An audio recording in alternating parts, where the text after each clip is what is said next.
Okay, this is exactly where we left off last time. Now we're ready to get in. So it's Shift C, puts us inside the aircraft, and as I had mentioned before, I'm checking the flight controls that look funny when the yoke was tilted, but it's all good. As I mentioned before in previous videos, how to make views. Don't sit like a baby. My friend over here is sitting way too low to be a pilot as far as I'm concerned. I'm using various pre-assigned keyboard buttons, which I discussed. You can raise and lower or translate your view up and down, left and right. I have that connected to my little Xbox 360 controller. So down, and I want to move forward and back, and I want to get my view up because that is way too low to be sitting. And let's see, how am I going to get myself up higher?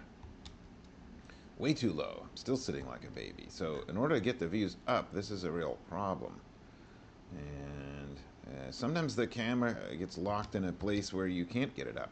So now I'm even stuck in the back seat. So the only way I know how to fix this is to go out. Actually, I don't have to go out. I think I can just go up here to the menu, go to camera. Let's see, reset position in the cockpit. That might have done it. Let's see if that helps. And now I'll move forward, and that's about it.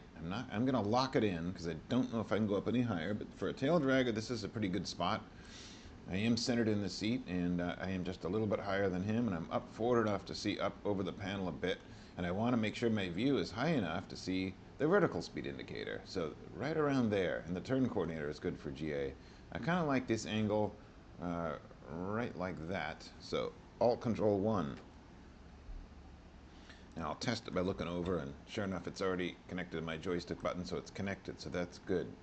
The only thing is this is a little bit fisheye, a little, as I call it. The zoom angle is just maybe just a little bit too much. I'm not sure. I could zoom in a click and move forward again, move down again to see the vertical speed, move back a little bit more.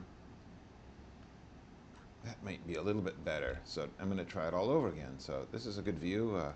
I'm going to do move a little bit to the left. I like that. I can see over here just a little bit. Alt Control 1 again. And I'm going to move into the co-pilot's view. Alt Control 2. I can go back to the and forth.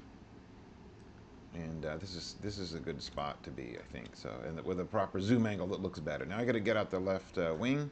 You'll say I'm sitting too high, which I am a little bit, but in real life I sort of have to crouch down because I do like my seat up higher. And get to a good outside view so I can see everything out on my left side. And with the wing up there, I'd call this Alt Control 3 because that's my view number 3. So when I'm in the captain's view, I just move my hat to the button I have assigned Alt Control 3. Come down here and make one for this view as well. Alt Control 4 to lock that in. Now I need a down and right view of the panel and trim indicators perhaps if I can get it all in one view. And other knobs, switches, and so forth. I'm going to just call this Alt Control 6 because my joystick is connected to a lower viewing button right there called Alt Control 6. And then up to the right is usually the top of an airline or a jet with knobs and switches. There's nothing here, so that's my Alt Control 8 view. I'm going to save that for something else and maybe like zoom in on the autopilot area if there is one. Let's see, I didn't even check. I guess there's not. It normally would be here, but no autopilot. Dang, well, no autopilot. But anyway, our map and GPS view should be mapped to something. So I'm going to zoom in close and call this an Alt Control 8.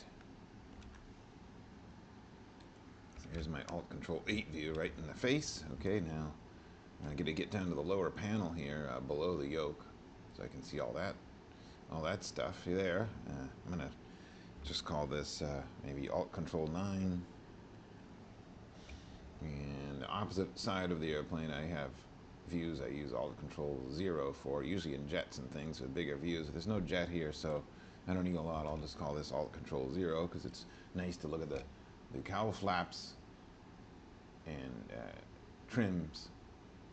And there's a fuel valve hidden here, aha, between the seats. That's very precarious, but always on both. I shouldn't have to change it, so I don't even need to save a view for that one as far as I'm concerned. So I've got getting my views programmed, and maybe let's see, what else could I look at? I have 9 of these views.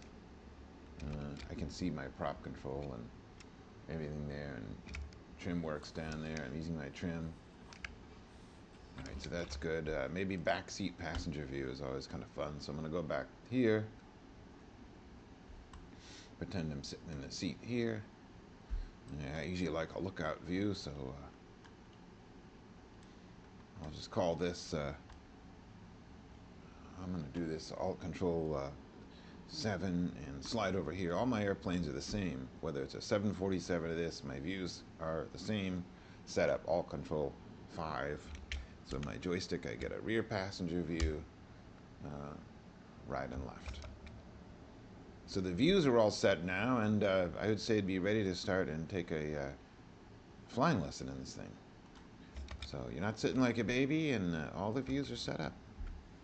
On to the next one.